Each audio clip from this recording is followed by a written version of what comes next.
What is up, fellas? Hopefully all is well.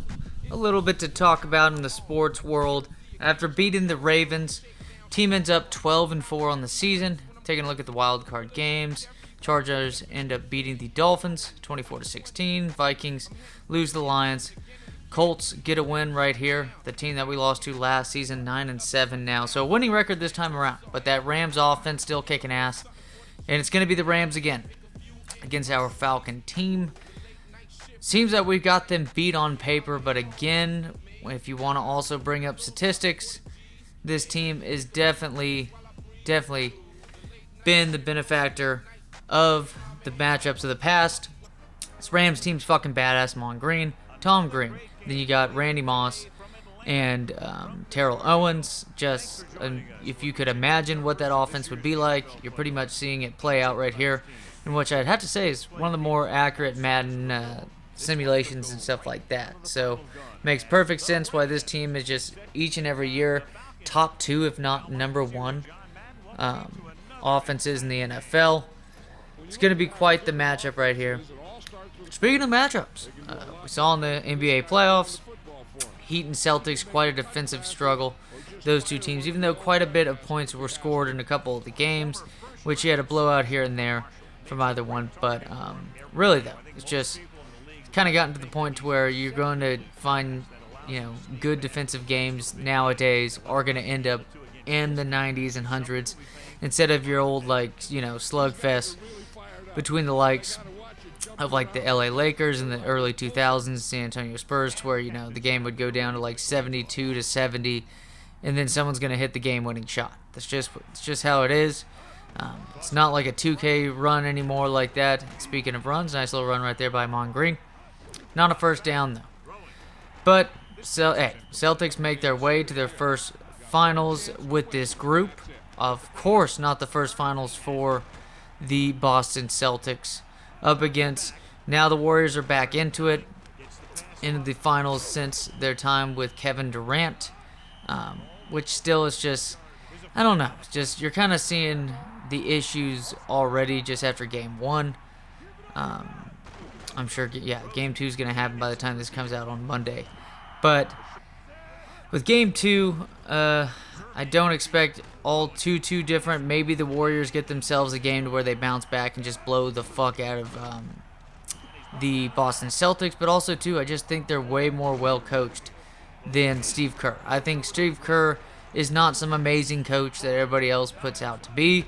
I think his way of staying relevant is just acting fake woke. Hey, I'm not going to get into the specifics of that. I'm sure a decent amount of y'all would agree just as is. But he just it's like him and Pop. Pop is no longer relevant for my Spurs for the most part.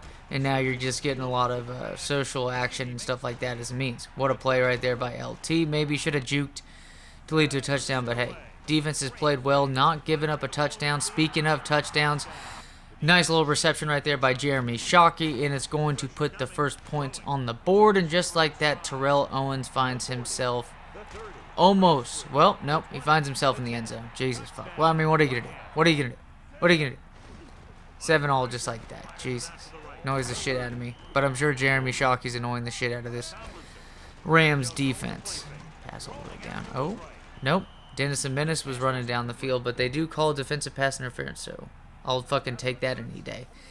But I think this Ime Udoka team is just way more well-coached than Steve Kerr's team. They're definitely way better on defense. There's multiple players that are actually legitimately good on defense. Steph Curry is not good at defense. I don't really think Clay is nearly as good as he was before on defense, and, the lateral quickness and whatnot could definitely be a factor. And definitely get downgraded when you have an ACL injury, fellas, okay? This guy can still shoot lights out. Maybe not nearly as good as it was before. Steph Curry is still having, his offensive attributes are pretty much the same almost. Started that game off just vintage Curry with, 4 or 5 threes in the first quarter. Ended up getting a couple fouls called on him, but also, too, it just seems like the Celtics are a more physical team. A lot of calls get made for the Golden State Warriors. Kind of a soft play with this team. A lot of reasons why, too. They'd have a decent advantage added on to it in their dynasty so far is because just, hey, perfect team for this time in the last 10 years or so in the NBA. I know you got Draymond Green right there to snap necks and cash checks as the dirty worker in the background, and I'm not calling him a dirty player. I'm just saying that he's the guy pretty much with dirt on his hands, grease all over his arms and shit. No, that's their guy for him. If they don't have a guy like him, that team just looks like any Baron Davis team that the Warriors had and stuff. Cool. They beat the Mavs in the first round, but they didn't do shit as a team overall. That's an Al Harrington team. You know, you had Stack Jack and stuff, and Steven Jackson was pretty good at defense, but overall, just that's what you're kind of get the team as.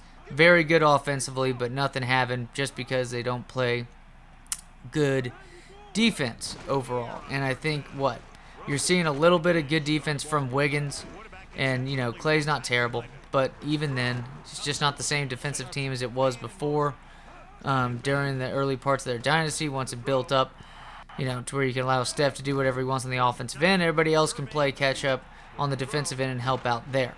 Draymond's still amazing at defense.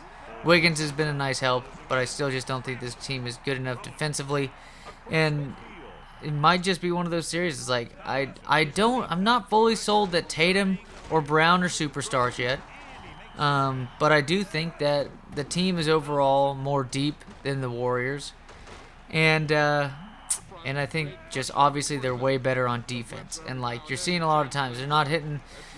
They're not the type to be making a ton of threes, but hey, you got Derek White who can shoot threes, who I thought was a great addition and stuff, adding on to the defensive wing in addition to what you already had with Marcus Smart on the wing as well. You have two great guys who can play the 1 or 2 that are amazing at defense that they could probably guard 1 through 3.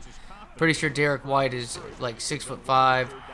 Pretty sure maybe 6'4", but still, both of those guys are still elite defenders where they can do it, and you can see it. Al Horford has been a huge part of this team defensively. He's been an absolute beast. Tons of contested layups, so nothing easy happening. You really get at this point, you're gonna have to expect your Warriors team to get 20, 25 threes a game, and that's asking for a lot, if you ask me. I think Celtics are more complete on the offensive end. They have more athleticism, and mind you, I know you still have experience and stuff like that, but there will come a point where you do have experience under the belt of your head coach, who he's been there at the side of Popovich during NBA Finals coaching. So it doesn't surprise me at all that he's doing this well in the playoffs, that he's got this team playing very good basketball, especially considering how they started off the season. But this Celtics team is just, championship level of defense. Oh, God. Beautiful play right there from Mr. Holt. Ooh, I thought it was one of those plays that was going to be incomplete, but this is a hell of a game so far. Jeremy Shockey on the outside. Nice play right there down to the 4-yard line, and then first and goal. Give it to your man LT, punches it in 24-17. And then a big play by Moss. But hey, bend don't break at this point. Don't give up a touchdown. You can give up some of these yardages. Nice play right there. It's going to be 4th down. It's going to be Falcons ball again right here. But hopefully we can get a first down. Pass out to Tomlinson. Big play to Tomlinson as well. Fucking sick. First time out called. But as you saw, Steph Curry, amazing first quarter. And hey, if you can shoot lights out like that, your averages will come in play.